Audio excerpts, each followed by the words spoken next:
Bismillahirrahmanirrahim. Assalamu alaykum, hurmatli ko'ruvchilar. Haftalik xabar analizi programmamizni ko'rishinglarni qarshi olamiz. Men Abdullah Yalqun. Qadrli ko'ruvchilarimiz, o'tgan hafta deganimizdek, har haftada bir hafta jarayonida bo'lgan eng muhim xabarlarni analiz qilgan shaklda mutaxassislarimizning fikrini olgan asosda huzuringizga sundiganligimizni bildirgan to'q bilgan ham shuning uchun huzuringizga turibdik. Aldı bilan o'tgan haftadagi bir hafta jarayonida bo'lib o'tgan eng muhim xabarlarimizning mavzulariga ko'z yuritib o'taylik.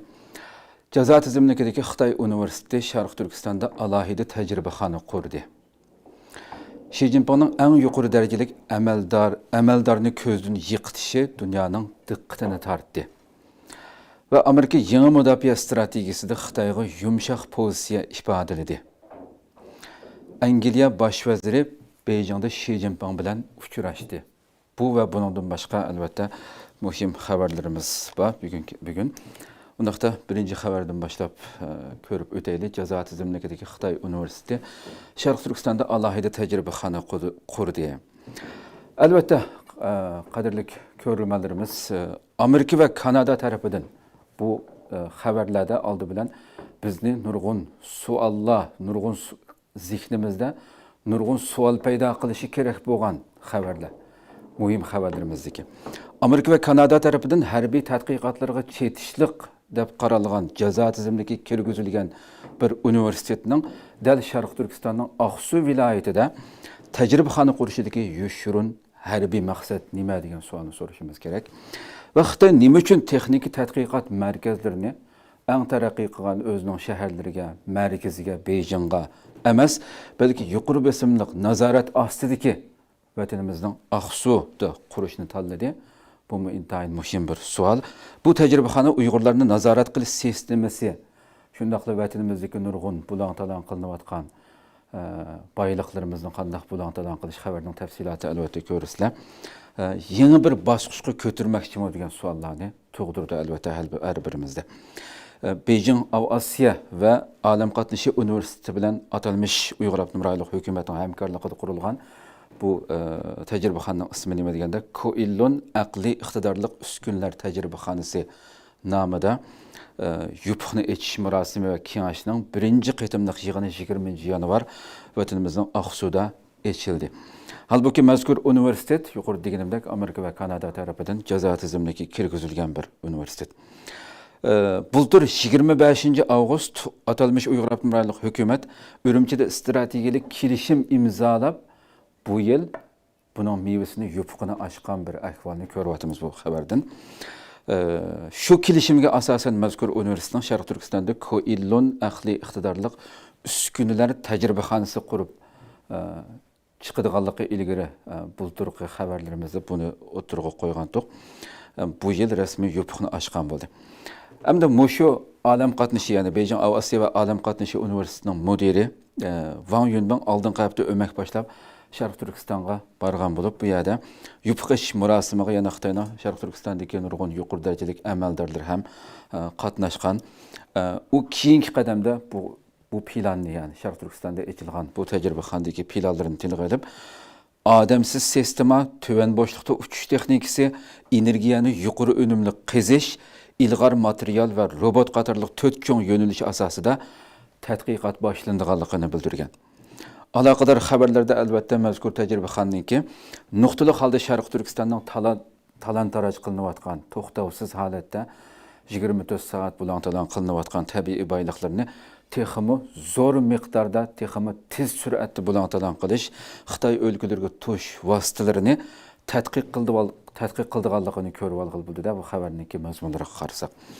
Wang Yunbing yana Sharq Turkistonda ko'mir boyligini aqliy iqtidorli, shofirsiz haydaladigan ig'ir tipdagi yuk avtomobillarda uzun masofalik to'shish, tuvan bo'shliq aqliy iqtidorli uskunalari va boshqarish sistemasi qatorliq oldin qatordagi texnikalarni ko'lamlashtirib qo'llanganligini bildirgan. Ya'ni men sizning boyligingni, sizning zaminingni Sharq Turkistonda texmbak vahshiylarcha sömürüp sho'rayma qiynani degan bir ifodalarniki chiroyliqlashtirilgan shakli desak bo'ladi endi. Xitoyning Avasiya sun'iy aql va harbiy tadqiqotidagi muhim organlaridan biri va shundoqla Xitoyning mudofaa sohasidagi 7 nuqtaliq universitetning biri bo'lgan Beijing Avasiya va olam qatnashi universiteti 2001-yili Amerika Savdo ministrligi tarafidan davlat xavfsizligiga va tashqi siyosatiga tahdid elib kelgan Xitoy organlari tizimligiga kirgizilgan edi. Kanada hukumati 2024-yil yanvar oyida davlat bexatarligiga tahdid deb qaralgan Xitoyning shirkat organlari qatorida mazkur universitetni qora tizimlikka kirgizgan edi, qadrli ko'ruvchilarimiz. Hamda albatta mana bu shundaq vatanimizdagi nurg'un mayli butun yo'l mahallamizgacha, uylarimizning oldig'icha o'rnatilgan chiroy tunish, yuz tunish kameralari bo'lsin, sun'iy aql gen uchurlarini to'plash markazlari bo'lsin, yillardan buyon xalqaro axborot vositalarida chiqayotgan bu xabarlarning ko'pligiga hamda sanab tugatgisiz darajada Xitoyning bu dafsandichiligini hammamiz ko'rib turyapmiz. Bu Aqsuda qurilgan bu qatimqi bu Koilon aqliy ixtiyorlik uskunlar tajribaxonasida Xitoyninki irqiy qirg'inchilik jinoyatiga hassi qo'shadigan organlardan biri ekanligini mutaxassislar analizda ta'kidlamoqda. Xo'sh, yana bir xabarimizga kelsak, Xi Jinpingning eng yuqori darajalik amaldorni ko'zini yo'qotishi dunyoning diqqatini tortdi. Qadrli ko'ruvchilarimiz, albatta Xitoyning siyosiy osmonida zo'r bir chaqmoq chaqdi desak bo'ldi bu o'tgan hafta jarayonida.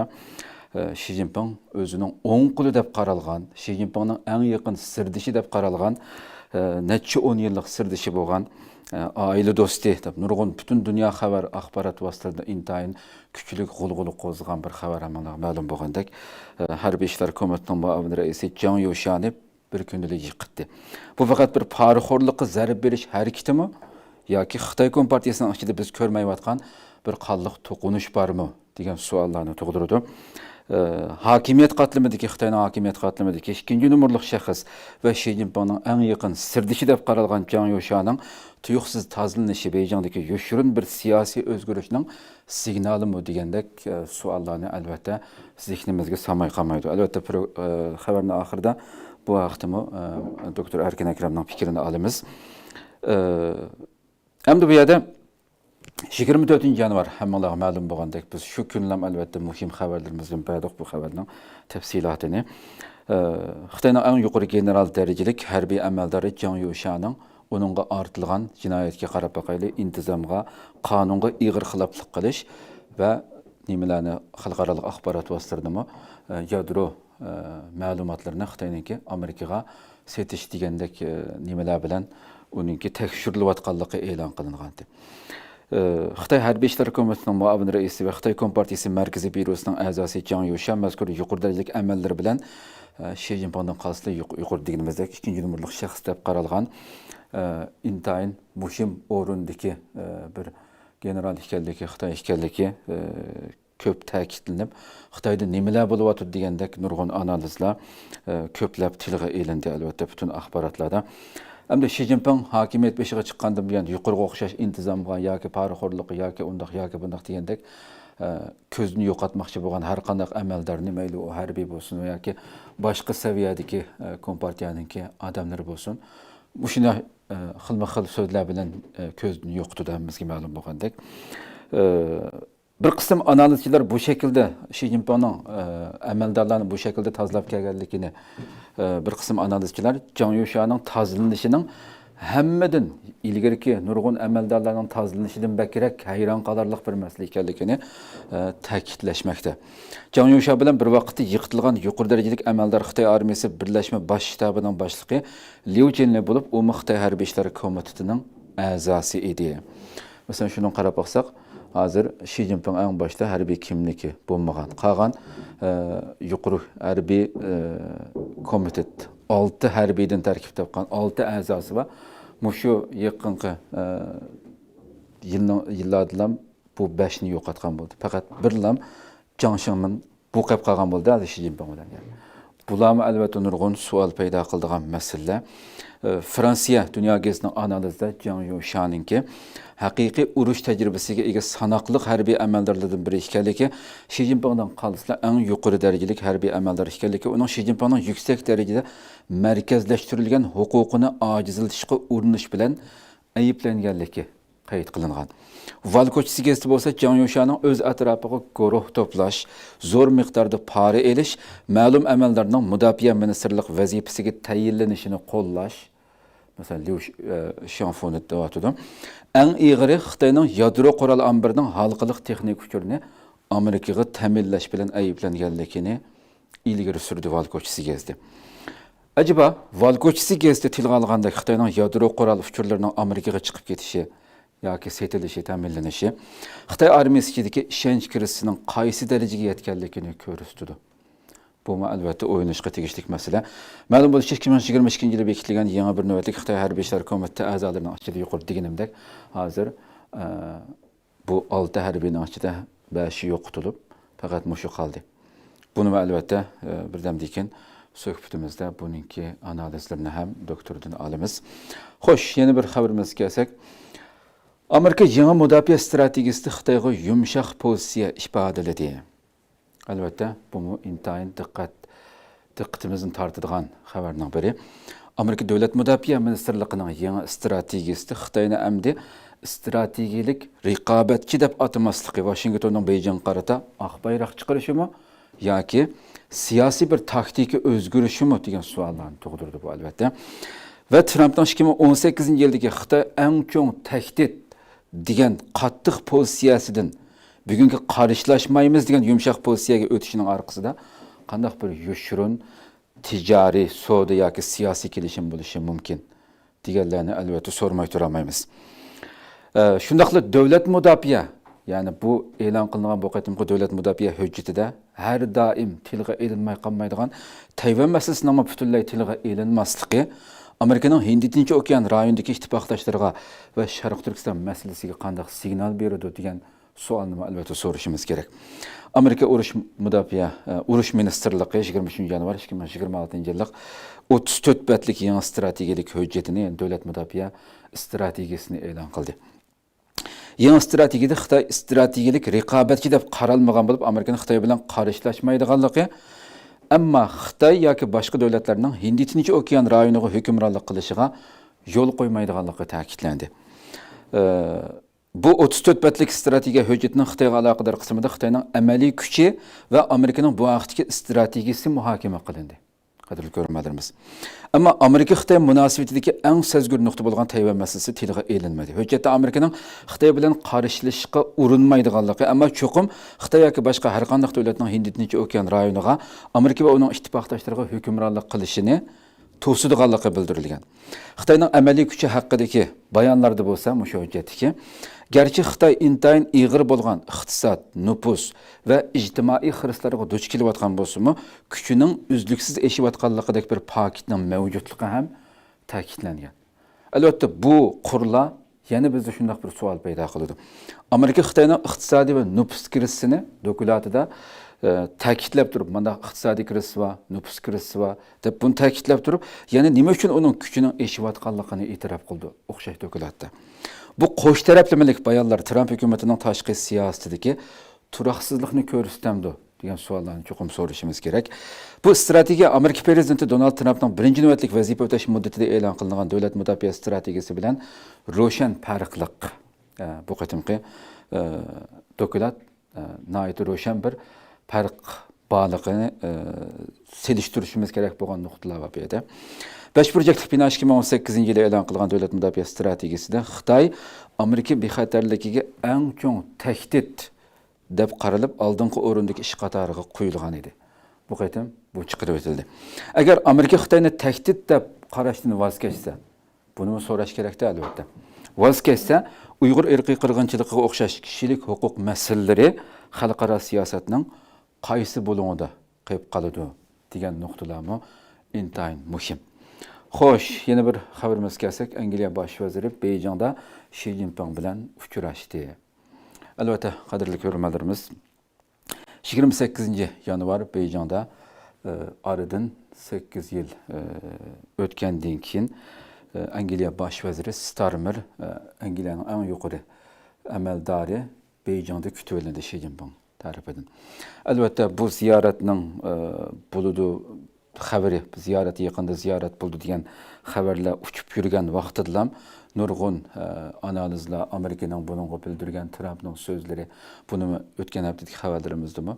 Bu xəbərlərin puruq çıqqan vaqtidlam eğer Xitay bilan yaqinlashsang jazolayman degan ifodadagi sözlerimi, tehditleri batı Trump'nınki.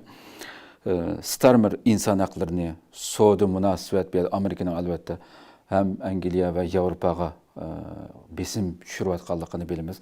Bu sebeplik hazır Kanada baş ministeri ötken qatim xabarimizdan beri o ziyaret qildi. Onun arkasından Angliya baş vaziri badi.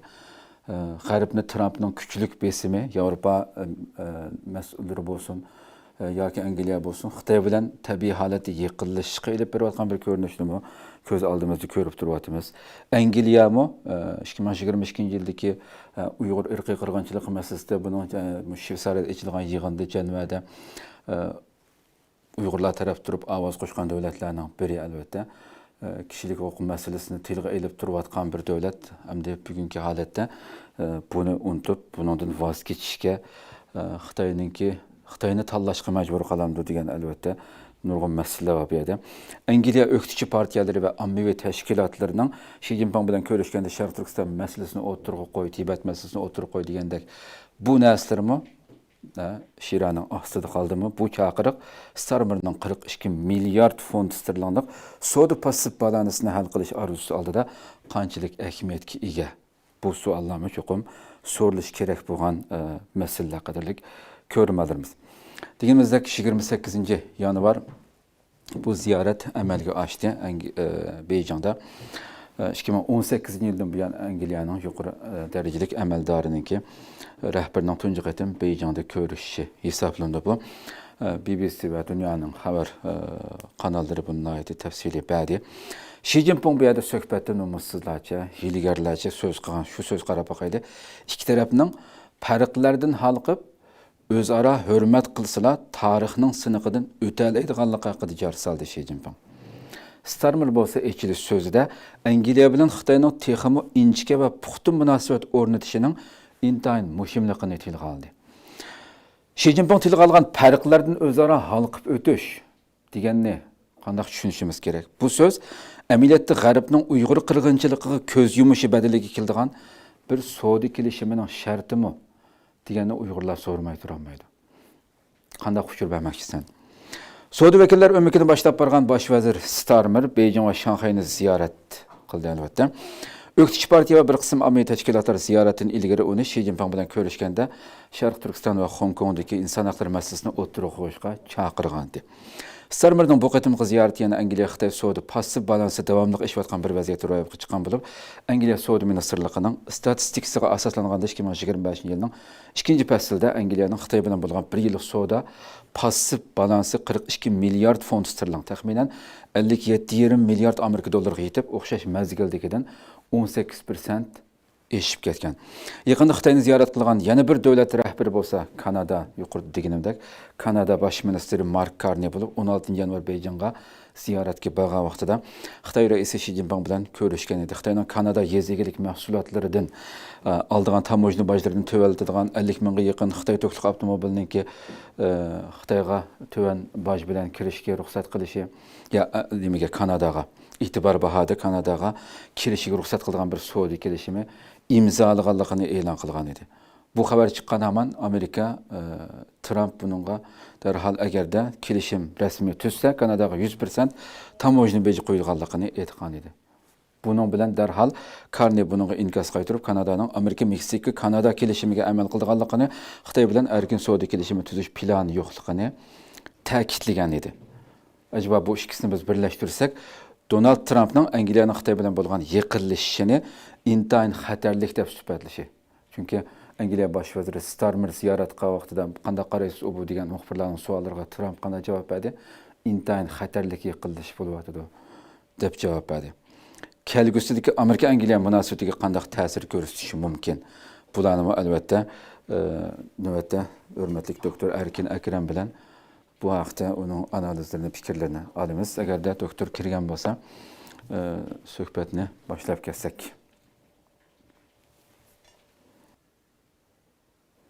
Assalomu alaykum, doktor Erkin Akram. Aleykümselam. Aldı bilan ko'pdan-ko'p rahmat aytamiz ziyoratimizni qabul qilganligingiz uchun. Albatta doktor, bu Ben hafta rahmet edeyim. bu hafta nihoyatda muhim xabarlarni boshdan kechirdik.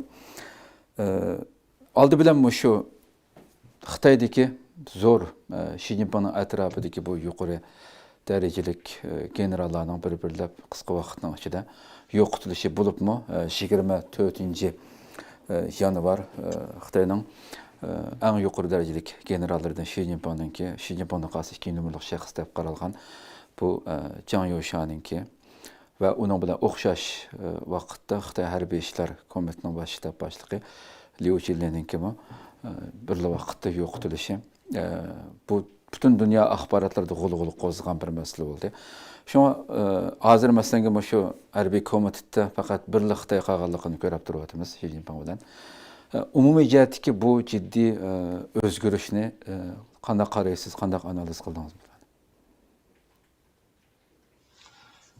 Hoş. Bu keyinki 20 yildek vaqt bo'ldi. Xi Jinping o'zining o'stirgan bu generallarni, ya'ni yuqori generallarni tozalash hareketini başlaganligini ko'ryapmiz. Qaraydigan bo'lsak, buni tushunish pek qiyin bo'lyotdi. Çünkü bir chetda Xi Jinping o'zi bularni o'stirib ekegan, ya'ni bir chetdan o'zi bularni tozalab yo'qotishga tirishyapti, turmaga tashlayapti. Yuqori komutanlar nima generallardan bo'lgan Xoveydo'ning o'limini hozir sababi nima belgili bo'lmaydi degandek, shundoq bilinmagan ahvollar paydo bo'lyapti. Yani normalde biz diktatör devlet bo'lg'achqa Xi Jinping hamma nimani qila oladi deb. Ama yani bir chetdan qaraydigan bo'lsak, bu harbiylar qo'lida askar bor. Askarning qo'lida qurol bor. Bu kuch Xi Jinpingdan üstün bir kuch deb o'ylaymiz, ama Xitoy davlatiningki qurilmasiga diqqat qilsak, ya'ni partiya davlat deb bilgan bo'lsak, bu partiya bütün kuchlarni boshqurdi hamdi. Hem siyasi güç, hükümet güç, devlet gücü, harbiy gücü, iqtisod gücü, hamma nimani istihbarat gücünü parti boshqurdi. Partining beshida Xi Jinping bor. Bundan başka şu harbiylarninki eng yuqori boshqurish organi bo'lgan bu markaziy harbiy askeri komisyonning umumiy boshlig'i Xi Jinping. O'zidan boshqa qolgan 6 kishi hammasi askar hamdi. Xi Jinping emas. Xo'sh. Shuningga bularni boshqara oladigan bir kuchga ega. Xitoyninki siyosiy an'analarga qaraydigan bo'lsak, ya'ni podshoh normalda shunday odamlardan foydalanib davlatni boshqarishga tirishadi, ama odamlarning orasida ba'zan guruhlashma degan masalalar bo'ladi. Mayli Xitoyninki Sun sülalesi, Ming sülalesi deyli, hatta Manchur devleti deyli, bu devletke bağlangan, yani sarayının divanını teşkil kıldıgan bu yuqori seviyedeki emeldarlarınki arasındaki gruplaşma ve gruplaşkandaki grupların arasındaki bu uruş cideller hükümdar taraftan, yani padişah taraftan faydalanıyordu. Çünkü bu gruplaşmandan kim birbirini tamponlaştırış için, o tamponlukunu tutup duruş için bu grupların arasındaki cidelden faydalanıyordu. Misalga değil, muşu qetim, yani 20 yıl, 3 yıldan beri bo'lgan jarayonda bu askerlerin arasında, yuqori emeldarların arasında 3 gruplar var. 3 grup birbirisiga karşı birbirisini şikayet kılıp kelgan. Xi Jinping bularni tankashlaştırib boshqurib kelgan, ama yana bir grupdan bu grupni qo'llab, yana bir grupni yo'qotish, yana bir grupdan foydalanib, yana bir grupni yo'qotib, hozir oxiri qolgan grup bu Zhang Youxia boshchiligidagi gruplar. Shuning bilan bu Xi Jinping oxir bir qarorga kelgan bo'lsa kerak, hammasini yo'qotib, hem de üzem bivas boshqaray deb o'ylagan bo'lsa kerak. bu generallardan başka Xi Jinping şu Xitay'ınki armiyasını 5 rayonga bölgen. Yani Şarkı, Garbi, Cenubi, Şimali ve Orta rayonlardaki komutanlıklar var. Bu komutanlıkların beşideki askerlerini mi, generallarını mı şu Xi Jinping tayin kılgan. Demek ki Xi Jinping bu hazırki şu merkezli harbiy komitesini kaldırıp bir vas bayağı degen 5 rayonun komutanlarını başkurduğun manda bir nime oyğu kelgen bolsa gerek dep oylayman. Hem de bunun bu hazır 7 kişinin 5'i kit kaldı. Hoş. Hazır bir boşluk var. Bu boşluğunu kaçan doldurdu. Eğer de toluqlıgan bolsa, demek ki konu perdisi bile başkurdu. Eğer de toluqlamaydigan bolsa, demek ki hazır ben degендek Xi Jinping özü bir vas töven merkezinden emas, merkezden tövenge karta bir vas özü başkurdugan. Yani küşünü özge özünün koluga tutuş. Bolmasa bu her bir bu merkezli komitedeki levle birlikte başkuruş onun gücünü acizlaştırıp koygandek ama o bir vas başkursa tegimi güçlük boludu. Yani diktatörlerinki bir alaytlığı o hem de bununki özgürlüğüne nereden körümüz degende ama 3. ayda Xitay'nın 2 kurultay içildi. Şu kurultayda onundan toluqlıgan mı, toluqlamagan mı o vaqtida ananki iniq görələyimiz. Hoş. Hoş, hoş, hoş. Köptün köp rahmet. Degenimizdek doktor yani diktatörlük sistemesideki Xitay'daki bir devletninki sırtta dünyada nurgun axbaratlarda analiz kılınıvatqandek xuddi ayetilam Xitay'da başka bir işler bolup ketgandek bunda binası biraz yirak dep qaraydı ekansiz yani bunu his qildim. Ama shunda bir davolg'ish bo'layotgan, yani eng yuqori darajali katta ba'zi analizlarda masalan deyilyapti masalan harbiy urush qilish qobiliyat jihatdami masalan Jiang Yushaning oldiga o'tadigan yo'q de hozirgacha degandek. Shunda qobiliyatlik o'zining eng yaqin sirdishi deb qaralgan kishilarni yo'q qo'yishi, shunda bir Xitoyning ichida sirtdan ko'rganlarga nisbatan intayin bir ig'ir davolg'ish ichida turayotgan bir vaziyatdiki Xitoyga qarata masalan bu qatam Amerikaning davlat mudofaa strategiyasi e'lon qilingan narsa Xitoyni bu raqobatchi o'zininki eng muhim nimasidan chiqarib o'tib bunda bir yumshoq ifodalarning ishlatilishi masalan buni qanday qaraysiz endi? Millet texmbek bunu boshqacha besim shakllantirishi kerak bo'lgan bir vaziyatda emasmi Xitoy? Mesela Angliya bosh vazirining hech qanday ish olmagandek ziyorat qilishi.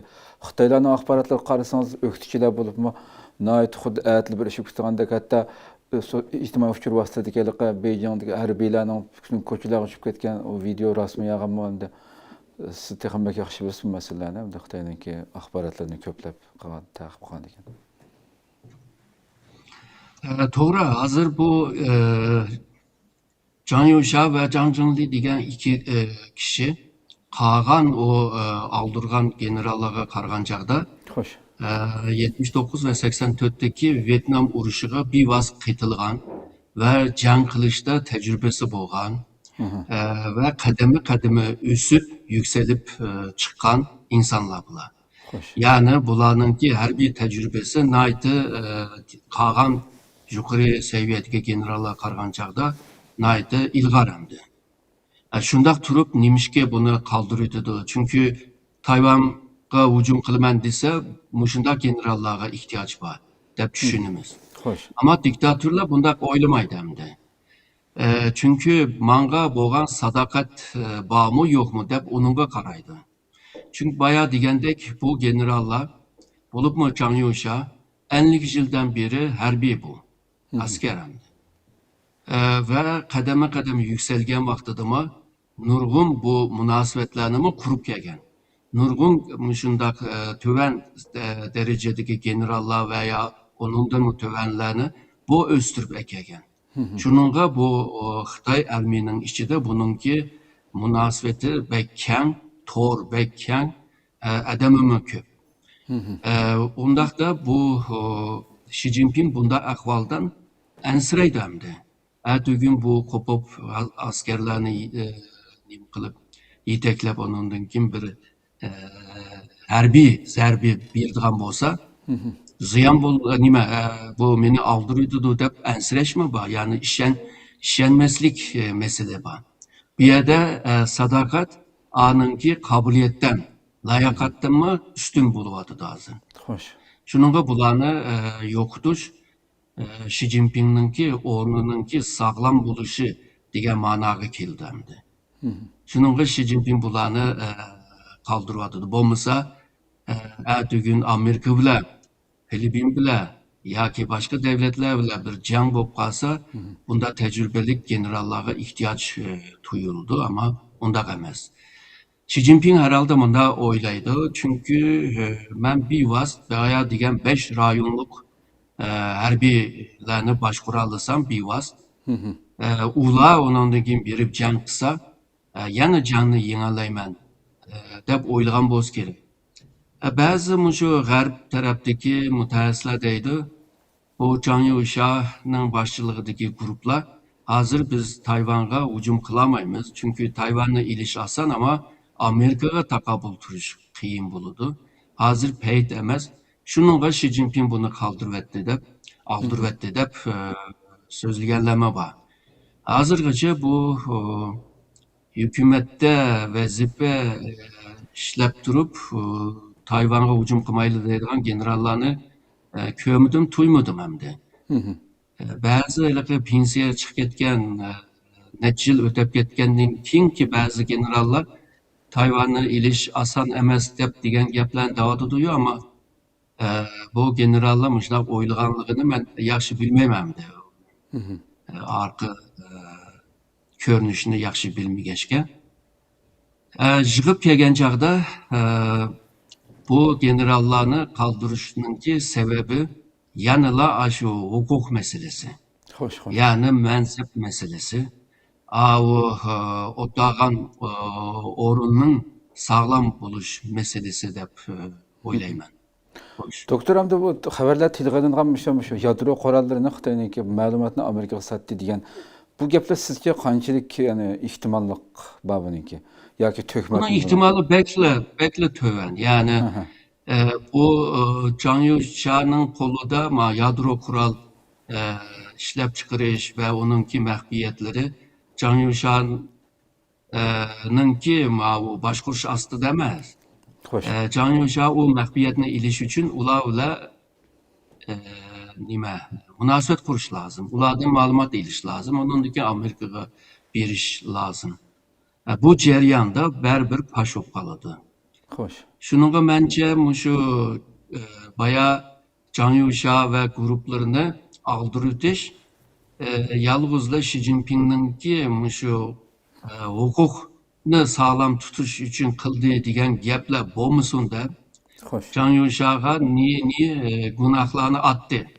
Misalga yo'lsizlik deydi, chiriklik deydi. Misalga ba'zi shu harbiy amaldorlarninki shu boshliqni puliga sotdi deydi. Bu uzun yil shu harbiyning ichida bo'lg'achqa bu yerda bo'libmi shu harbiyninki qurollarini ve qolgan ehtiyoj tuyulgan asboblarni ta'min qilishlarda bunun qo'lida hamdi. Shuningga bu yomon jiq pul qashildigan yer va jiq pul kirdigan yer.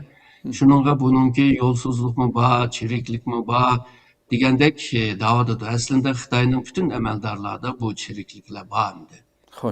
Yo'qlar bo'lsa hamdi belki nadir ko'ringandir, ammo ko'p aslında.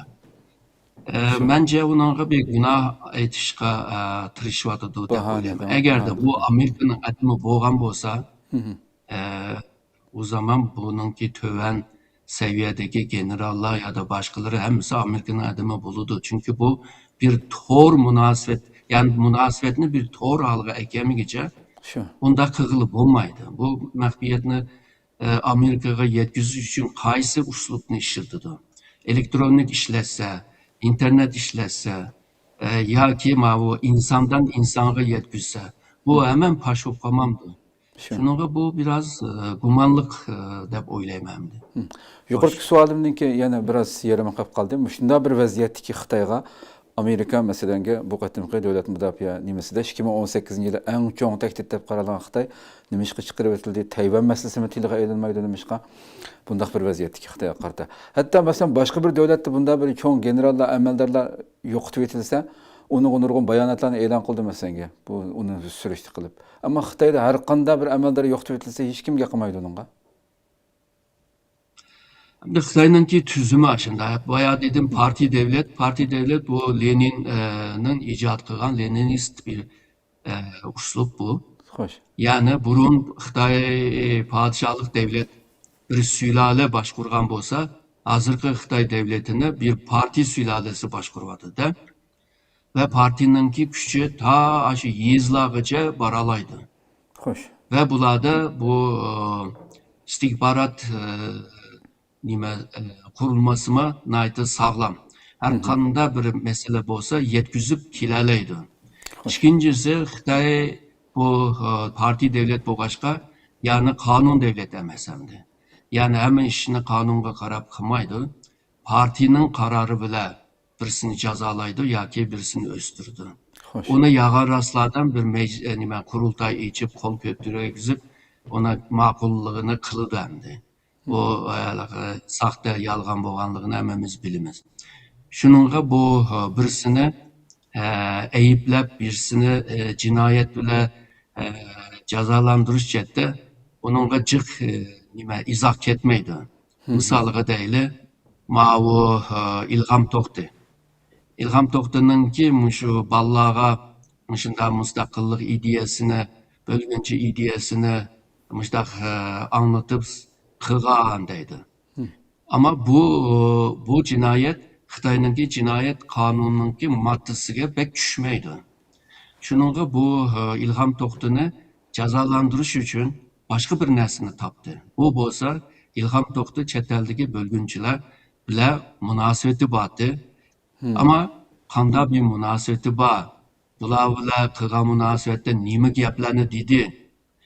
İlham Tohti shunday mustaqil bo'layli, shunday Xitoyni o'rgitayli, Sharq Turkiston'ni qo'lga alayli, tushirayli degan gap so'z bormi? U yo'q. Şunun bilan bu jazo qonunininki 123-moddasiga qaragan chaqda chet el bölgünçü kuchlar yoki Xitoyga qarshi kuchlar bilan munosabati bo'lib qolsa, buni shunday muddatsiz kessi bo'ldi deydigan bir yeri bor.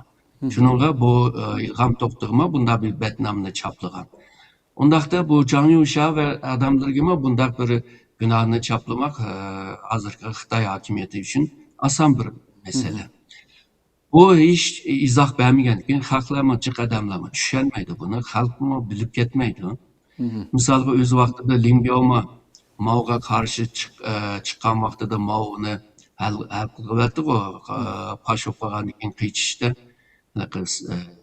sebebini bilmaydigan gumonliq bir aeroplan qazası bilan u o'lib ketdi misalga.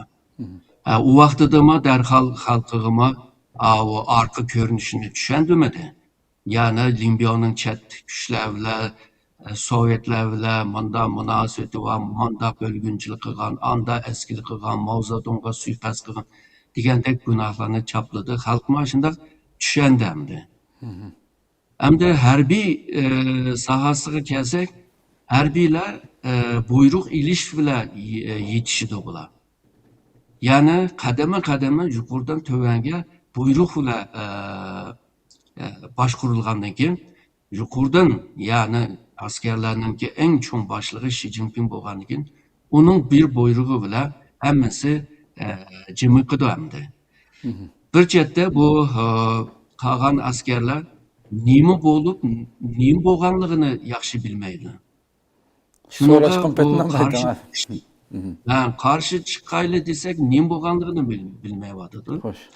İkincisi hamda o tövenden buyruk kelmegece harbiylarni hareketga sağılı bo'lmaydi. Aşındaq bir nima tamponluk kurib etgancha ba'zi generallar harbiyni hareketga salamaydi. Töven seviyedeki harbiy komutanlar harbiyni hareketga salalaydi. Ama bu buyruk saklaş lazım. Yani bir-birisine mışında bağlı etken. Zincirsimon bog'lab Şununla o'tilgan. harbiylarni hareketga silish oson to'xtamaydi. Hamda misaliga o'z vaqtida Tiananmen maydoni vaqasi bo'lgan vaqtida, o qatlam bo'lgan vaqtida Deng Xiaoping shundoq huquqliq turib, nurg'un shu harbiylarga buyruq tushadi, ammo nimalar harakat qilamidi, ya'ni askarlarninki ko'pi qilmadi. O'ziga yaqin bo'lganlarni aran harakatga soladi. Umi partiyaningki kuchi bilan harakatga soldi, ya'ni harbiyning emas. Shuningga Xitoyda bir harbiy harakati yoki bundaq bir qo'zg'almoq meselesi biraz qiyin ko'rinyotidi. Qachon bu osonlashadi deganda, markaziy boshqarish kuchi ojizlagan vaqtida, yerlik bu o'lkalar kuchlangan vaqtida, u vaqtida uningki maydonga kelishi mumkin. Bu Manchur imperiyaninki oxirgi vaqtida shunday bo'lgan hamdi. Xo'sh. Xo'sh. Ko'p rahmat. Yana bir bu Starmer'ning Angliya bosh vazirininki bu qatam 28 yanvar Xitoyda ziyarati bo'ldi. O'tgan hafta biz Kanada haqida to'xtalgan edik. Trumpning tahditlari haqida.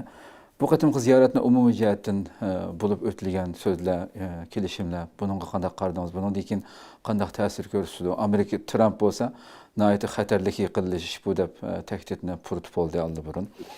Angliya onun darhol voy biz bütün ko'rishlarning oldidagi keyindagi nimani ko'rishganligimizni Amerikaga oldini ola yetkazib bo'lgan deb bayonot e'lon qilishga majbur qildi. Bu vaziyatni qanday bir analiz qildingiz? Hammamiz bilgandek, bu Yevropa devletleri Amerika bilan bo'lgan munosabatlar ziriklashayotdi. Xo'sh. Xalqaro tuzumlar buzilyotdi. Xalqaro qonunlar ishlamayotdi. Xalqaro muassasalar, misoliga Birlashgan Davlatlar Tashkilotidagi muassasalarmi ta'sir kuchini yo'qotyotdi. Xo'sh. Bunda vaqtida hamda Amerika hammaga buyruq tushirib, tahdid qilib, besim ishiltish degandek bu siyosatni ilib borgandan keyin nurg'un davlatlar hamda o'zininki chiqish yo'lini o'zi tepish yo'liga kirdi hozir. Muşunun o'xshash hamda Angliya hamda boshqa davlatlarga qaragan chaqda baldur o'qinib, ya'ni Amerika bilan munosabatimizni agarda tuzlamay qolsak, hal qilmay qolsak, hech bo'lmasa Xitoy bilan bir munosabatni kuchlantirish. Buningki bir qancha sabab bor. Birisi Trumpga taqobil turishda, ya'ni sen bo'lmasangmi boshqa aloqalar bor. İkincisi, hazır dünyanın nurgun devletinin iktisadları naçarlaşıyordu. Xitoydagi bir iqtisodiy kuchi bo'lgan devlet bilan iqtisodiy ticari jihatdan munosabatni qurish va Angliyaninki iqtisodini tuzitish jihatdami Xitoy mo'yin bir davlat bo'lyotdi. Xo'sh. Yana birisi balki hozir buni tilga olmayotdi. Kelgusida hozirgi mavjud xalqaro tuzum buzildi-ku. Baribir kelgusida bir tuzum yani shakllanadi. Hozir bilmaymiz qanday shakllanadi. Anladingizmi? Bu buzilgan jarayonni yashayapmiz. Kelgusida agarda bir tuzum qurilib qolgan bo'lsa, hamda Xitoysiz bo'lmaydi deydigan tushuncha bor. Shuningga kelgusiga qarta Xitoy bilan bo'lgan bu xil munosabatlar birlikda balki shu qurilmoqchi bo'lgan tuzumning oyuncusu deb qo'ydim xalqaro, ya'ni aktyor bo'lalish uchun Angliya hozirdan boshlab uning tayyorligini qilayotgan bo'lishi kerak. Chunki bu bir xalqaro munosabatda bir muhim gap bor bu. Ya'ni ustalda sen o'tamagan bo'lsang, ustaldagi bu tomoq tizimligida qolsa deydi. Ya'ni ustaldagilar seni yevitadi degan gap. Ya'ni ustaldagilar bütün oyun qoidalarini ustalda o'tag'anlar qilmoqchi. Ya'ni Angliya shu ustalda o'tag'an kishi bo'lmoqchi. Ya'ni bu tomoq tizimligidagi, ya'ni menudagi tomoqlar emas, uni yeydigan odam bo'lmoqchi deb o'ylayman. Ama bu uzun müddette aşnak bolalamdı, bulamamdı. Amerika bunun qarab jim turamdı bayasız degandek bu Trump bununla pek memnun bo'lmadi. Yani ne kaçsa degandek Shu. bir xil pozitsiya bor. Xitoy mı Əvvəlki mən deganlarımı bilirdi. Yani İngiliyə, Amerika bilan bo'lgan munosabatdan İngiliyə bu Yevropa devletler bilan bo'lgan pekmi aniq qo'yiq munosabati bo'lmag'achqa manga yugurib keldi, ama men senden foydalanaman, seni ishiltiman deydi. Bununla bu qo'shimcha g'ayrati ba'zi masalalar bor. Misoliga bu Stamer ve adamları bilan bo'libmi boylar, kuchi bor, nom bor, ism bor odamlar bilan birga bordi. Bu odamlar ishlatgan telefonlari bir qatimliq ishlatish telefoni. Chunki Xitoyga borsak bizni takib yomon bo'ldi deb. Qo'lda ishlatgan laptoplar, ya'ni bu kompyuterlarmi shundoq ham hamma yuvatgan yoki yep-yengini deb borgan. Ondan keyin bu uyning ichida otellerde qolgan vaqtida uyning ichida rasm chekyapmisan, ovoz chekyapmisan deb hamma diqqat bilan qilganda, hamda bundaq bir Xitoyga berib kelish bu Stamer ve adamlar için neydi avarchilik bir narsa bo'ldi-da hamda. Shu. Bu g'alati bir ahvol, çünkü bu Kanada'nınki başlığı bağlan vaqtida, baş ministri bağlan vaqtida maşnaq bo'ldi. Aslında ta 2001-yili George Bush'ning Xitoyga borgan chaqda maşnaq bo'lgan. Yani Xitoyga berish xuddi bir do'zaxga yaqin bir yerga berayotgandeklar ko'rinyapti. To'g'ri. Endi miyada bir Sharq Turkiston bilan munosabatli bir taraqqiyot bor. Hozir bu Xitoy shu Sharq Turkiston masalasidan tupayli, yani hammamiz bilamiz, İngiliya ve parlamentosu Uyg'urlarninki irqiy qirg'inchilikni Shu. qo'llab yo'q qilib kelgan hamda. Shuningdek Xitoy bularni ba'zi odamlarni jazolantirgan hamda, jazo bergan. Xitoy bu jazoni qoldirgan. Yani bu jazo amaldan qalqdi deydi. Bu nim degan gap deganda hamda Uyg'urlarni deb olgan jazo bor bu İngiliyaninki ma'lum shaxsiyatlar, muhim shaxsiyatlar. Hamda buni qoldirgandan keyin, yani Uyg'ur meselesi o'tirdi qoldimi? Bu da Stamermi Uyg'ur meselesini, Hong Kong meselesini ve qolgan bu inson haqlari bilan munosabatli meselelerini cho'nqurlashib gap qilmagan. Yolg'izlar iqtisod meselesini ve shu iqtisod tijorat bilan munosabat ba'zi kelishimlarga imzolashib qaytib keldi hamda. Umumiy vaziyat shu hamda. Xo'sh. To'g'ri. Xo'sh. Ko'pdan ko'p rahmat doktor. Deganingizdek nurg'un bir murakkab bir vaziyatda turyapmiz. Maqtim bu qadar diqqat qilib berishimi o'tganda biz xabarda chiqqan nurg'un axborotlarga chiqqan Angliyaning sobiq 3 vazirining hammasining eng yaqin odamlariniki Xitoy davlati bilan munosabati va hakkerlar tarafidan ularning ma'lumotlari anglaganligi, egallaganligi, shunga alohida diqqat qilib o'qitmayman demak. Ko'p rahmat doktor, qimmatli fikrlaringiz uchun. Alloh rozi bo'lsin. Men rahmat aytaman. Rahmat. Allohga omonat. Qadrli ko'ruvchilarimiz, demak bu haftadagi muhim xabarlarimiz va analizlar bu qadrli ko'ruvchilarimiz vaziyat bu shaklda nihoyatda jiddiy ketyapti. Alloh umr bersa oldimizdagi hafta yana o'xshash kunda huzuringizda bo'lamiz. Ko'rishguncha omon bo'linglar. Assalomu alaykum va rahmatullohi taala va barakatuh.